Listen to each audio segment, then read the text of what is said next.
I'm going to take you through a general overview of the Skyward Standards-Based Gradebook.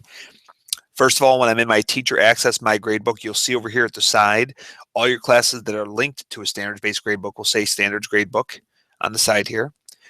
I'm going to pick Government because this might be what I first see when I log in. When I open it up, there's a lot more information here than in previous years. First of all, it's stacked vertically here. So SBGB test in this case is the name of a practice student. So that would be like Sam Smith or whatever. Going down the list here, this is Power Standard 1 and the indicator associated with it. Power Standard 2 has 2 indicators and so on and so forth down the road here. Down at the bottom, I have my additional standards. At the very bottom, we have our work habits. After that, it starts the second student. Student tester is our second student, and we work all of our way down. That screen is convenient if you're trying to take a general overview of each kid one by one, but it's not that convenient if you're trying to get a quick glance at your kids for that day. Across the top, you have the same other axes that we had before, with things like athletic eligibility and things of that nature. Classes, I could easily cycle through all of my classes that I have listed. Events, everything that we now do is not called an assignment. Everything is considered an event. So formative, summative, work habits would all be entered in here. The other videos go through how to do that. Comment section where I can add comments for specific kids if I like to do that before quarter or progress, things of that nature. If I go to take attendance by name, if I click on something like that, it condenses everything. We don't need the standard and everything for that screen. So this is nice when I just want to mark absence or tardy, maybe keep this open. This is a good spot at the beginning of the year to print my class roster. If I want to do that, just click back when I'm done.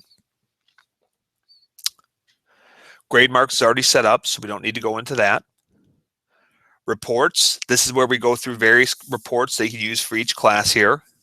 Nothing you could really mess up. So if you want to go through and try to print some of these, that would be fine. Adding some new templates. There's a video attached in the document as well about how to create a report and change a template around for yourself. Some charts, those are useful later on in the year, towards the end of the semester when you have some more student data in there. Display options is a helpful area here if I want to change the view around a little bit so I have things more compressed. First, if I go to student display, that goes through how my kids are going to be listed. Do I want the full name separated out? I currently have it as the full name group, so it's closer together. You could just do 5 letters out of each if you'd like. Any way you want to do it. You could display the student ID. You could display your drop students. This is convenient when you have times where a student will drop class and they are in a different hour of yours and the grades sometimes disappear. We can pull those up for it. And you can sort by last name, first name, whatever you'd like to do. Off to the side, anything you change here that you didn't like, you can just click Restore Defaults, and you're good to go. I'll click back. Event display. That's going to be how do your events show up. Remember, event is an assignment. So do I want to show all my comments? Do I want to show the term grade? Do I want to have it listed condensed like this? Do I want to have it a little bit larger? This is all just personal preference. Nothing you can mess up in this screen.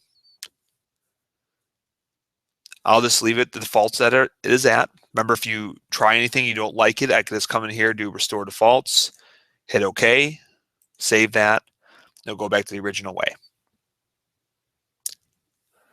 Grade period display, I'm going to change, I could change that here or here. I'm just going to leave it how it is, Q1, since we're starting the school year. Modify grade sheet sequence would be if I want to put different students on top of other students. Maybe if I was working in groups, I wanted them conveniently linked, I could do that. Select skills for display. If I click in here, this will give me a picture of all of the skills associated with this course, which is currently a government course.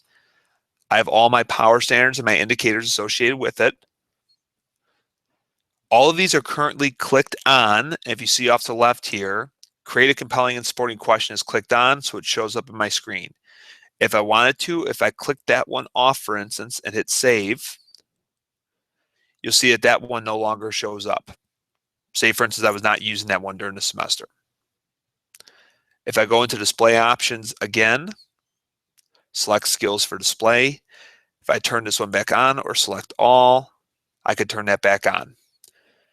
Another key feature of this that's really neat is that if I scroll to the right here, it will show how many events each one of those indicators have shown up in if I'm trying to track that sort of thing through the year. I would recommend keeping all of these on. Selecting some of these off sometimes distorts the view of your display and it could get a little bit frustrating. So that's one of the first things you're going to want to check is to go through is make sure all of those are on. Hit save. I'm back to this screen. Display options again. Now I view events by skill or view skills by events. Now this is going to change fundamentally the view of my screen. If I do view events by skill, you can see that now it's taken everything I had and it extended out on the horizontal, and my students are stacked on top of each other this way.